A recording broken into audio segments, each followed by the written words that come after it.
Okay, if I'm gonna be completely honest, I never know how to start off these videos, so I'm gonna skip the introduction and just let you guys know what we're doing. Today, I'm talking to you guys about my GoPro Hero setup that I use for recording POV videos. A lot of people have been asking me if I've changed my setup since the last time I made one of these videos. And yes, but not really. Most of it is pretty much the same, but we'll get into one minor change that I feel has made a major difference.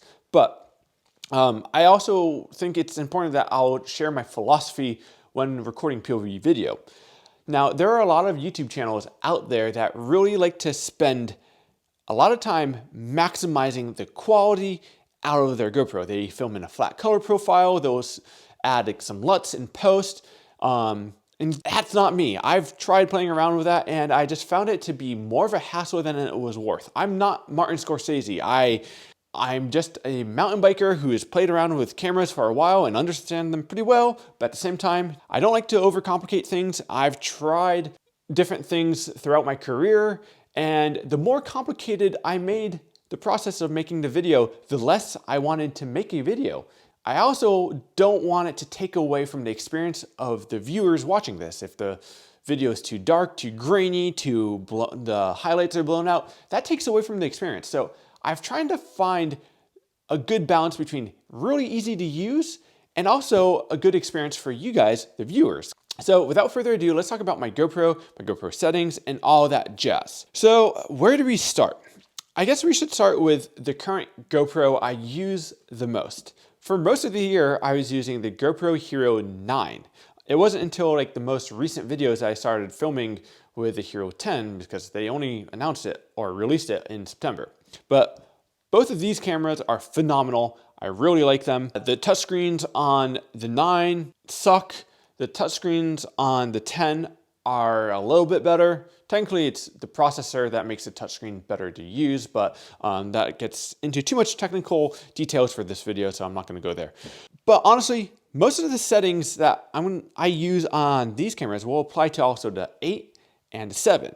Again, from that simplicity standpoint, these two cameras are way easier to use. Now, what do I mean by that? First of all, they use a lot bigger batteries. I can go basically a whole day on a single battery if I'm doing light recording. I've done videos where I only use 2 videos throughout the whole day and I was recording the whole day. So from that standpoint alone, the batteries have made one of the biggest differences on the most recent GoPros.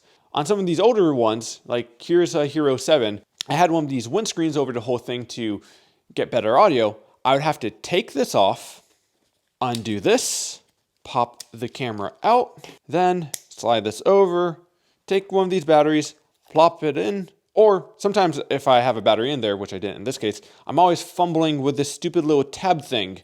Put it back in and put this windscreen over it. And this is a setup that I was using to film all the Whistler videos, like the Windmasters video that has over 2 million views, I think at this point.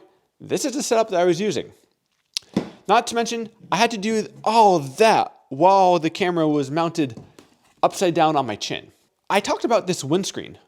This windscreen is probably one of the most important things you can do to your GoPro. Now, I use these fuzzy things. I've bought these things off of Amazon. They're like 20 bucks for like a pack. They come with adhesives. The adhesive never works. So I usually literally just take straight super glue and super glue these pieces directly around the microphone to the camera. One of the things I started doing recently, and this trick that I kind of stole from the Lone Ranger, is he just takes an old dead cat microphone cover and just cuts out little chunks and just glues it on. Honestly, I like that. I think the ones that you get from Amazon might be a little bit better. I feel like this material is a little bit softer. Don't quote me on that. This could just be a really cheap dead cat microphone, so maybe that's why. But that's what I've started doing more recently. I mainly did that because I needed to add the setup and I didn't have any of the sticky things on hand. So in a pinch, I just took an old microphone cover, cut it up and glued it to my camera. Sure, I just devalued the resale value of the GoPros, but I'm not gonna sell these. This is a tool, not a jewel. I'm not gonna treat this like it's a piece of jewelry. I'm trying to use this and if it scratches or whatever, it doesn't bother me. So last year, I actually had a bunch of these on the camera, but I missed one of them. There is a speaker grill at the bottom that I covered with one of these fuzzy things, but one of the microphones on the other side I didn't cover because I got the two confused. So for half of the year, or for almost all the year, I was recording with a GoPro Hero 9 with one of the microphones not covered. Now on Hero 10, I just went ahead and covered literally everything just to make sure that I had all my ducks in a row and make sure I didn't run into that same issue again. That just kind of goes to show you that it doesn't make that big of a difference as long as it's pretty good. It doesn't have to be perfect, just pretty good.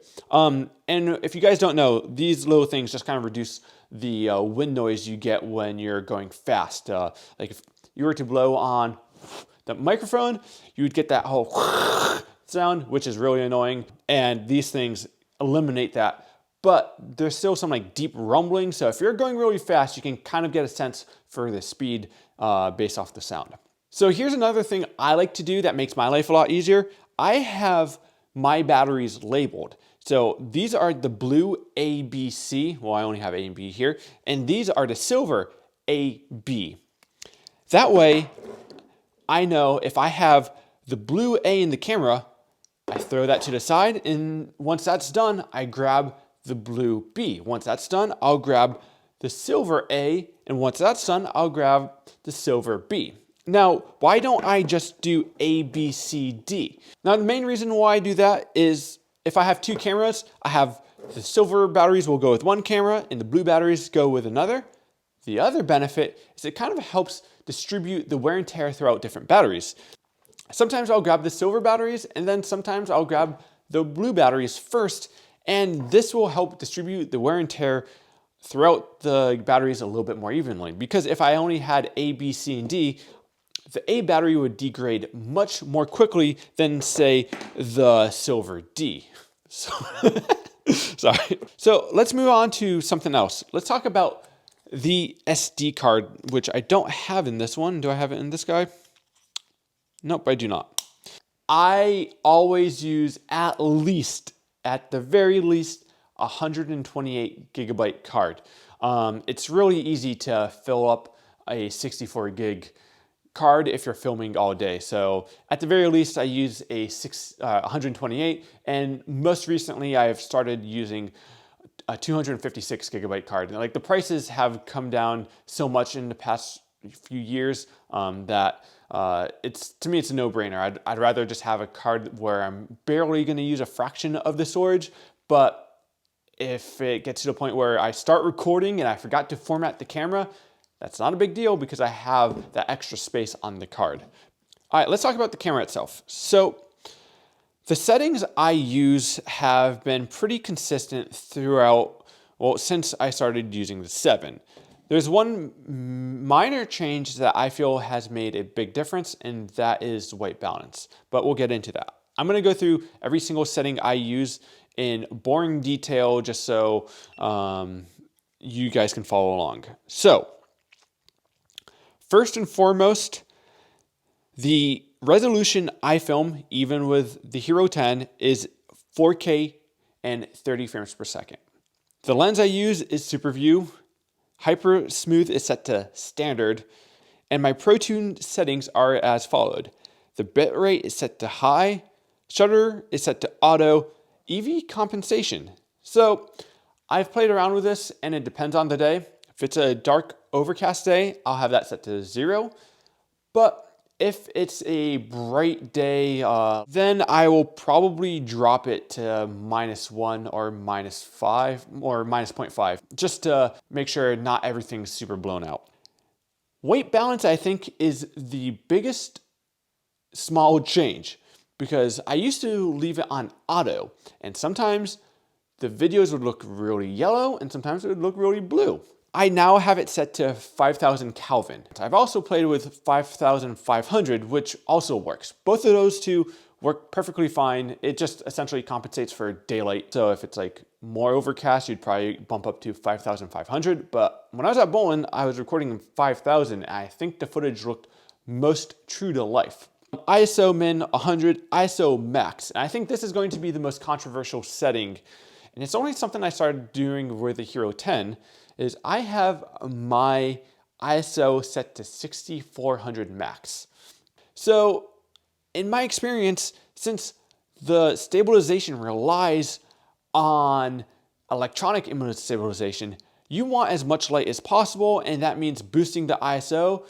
So when I filmed that video at Bolton, I had my ISO set to 6400, and at no point throughout the video did I find the footage to look too grainy, too weird. It actually looked really good. And in the past, I was using 3200 on the Hero 9, that's what I was using, but the processor in the Hero 10 compared to the Hero 9 is better, and for that reason, it has better noise reduction, or so I'm told. I just listen to people who are way smarter than me and kind of digest that information and try to apply it in my case scenario. And I found that 6400 actually results in a pretty stable video, and I didn't notice that much noise. So that's something that I will be keeping around. For sharpness, I have mine set to medium. For the longest time, I set mine to low, and I'd add a little bit of sharpness in post, which is just adding another step where if I just set it to medium, it kind of brings me back to what I was doing anyway. If you're a filmmaker, you will likely set it to low and then add some in post, but sometimes that's taxing on your computer, and that adds more time to the production of the video.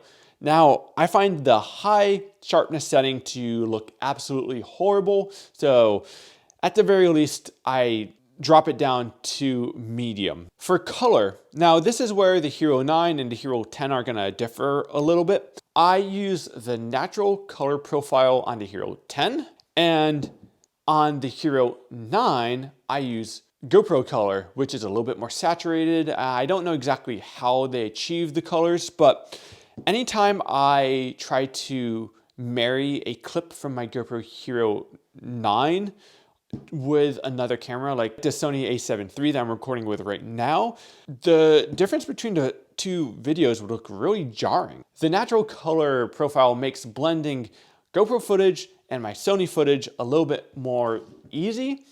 And since I don't like tinkering with the camera settings all that often, I find that it's just easier to have it set to natural on my GoPro. And for my YouTube videos, the POV videos, I will add a little bit more saturation to make it feel a little bit more happy, a little bit more lively.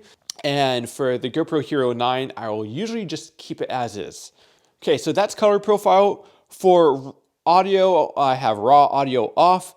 Wind noise or wind, I have that off. And yeah, those are all the settings I have on my camera.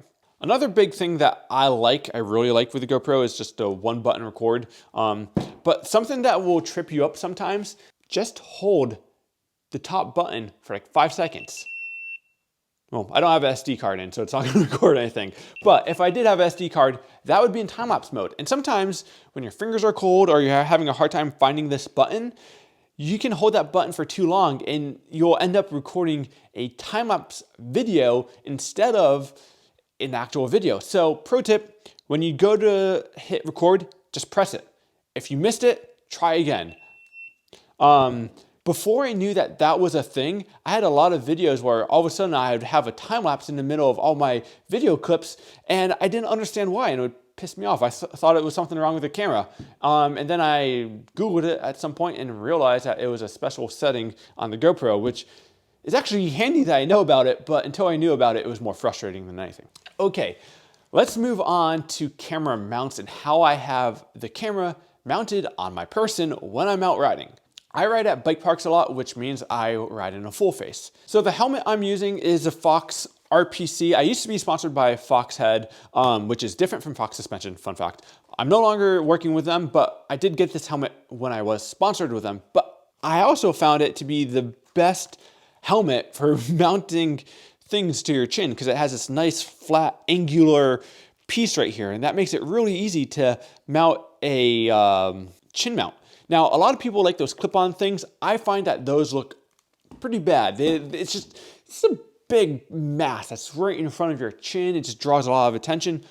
So I try to reduce the footprint of my camera as much as possible. And I literally just have a standard one of these, I don't even know what these are, these buckles mounted to the bottom of the chin. This thing looks somewhat normal when I take the camera off, and plus it's really solidly mounted. You can get these special 3D printed things. I usually am setting up my helmet camera stuff last minute, and so I just grab what I have available to me, and that's usually zip ties and one of these buckles I have that I get with all my cameras. When I'm doing trail riding, I have started using the Pro frame, which I have this very similar setup with, and I don't record any video anymore using just a half shell lid, mainly because when it's on your helmet, there's not enough security to the helmet to prevent the helmet from shaking. Once you add the mass of a camera onto one of these helmets just shake around like crazy. Not to mention, I don't love the top of the helmet perspective. I feel like it's a little bit too high. The visor kind of blocks your view a little bit. Now, a lot of people like the below the visor mount.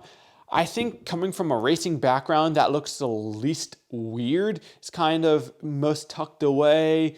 It looks clean. However, I do find that sometimes it gets in my vision, and the lower you can mount the camera, the more perspective of the trail you get, the more you kind of get a size for the scale of the features. Like the further away from an obstacle you move the GoPro, the flatter something becomes.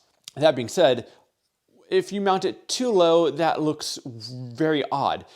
So I find the chin mount to be the best balance between natural, true to life, which is your eyes perspective, and low to the ground. A lot of people are probably gonna wonder why I don't use a chest mount. Now, if you go back 4 years ago, we were all using the GoPro Hero 4 with a gimbal, and for the time, that was like the best setup you could. But everyone had the same experience, changing the batteries in the gimbal, changing the batteries in the GoPro. It was a huge hassle. Not to mention, that was a lot of weight on your chest, and this thing would bounce around a little bit.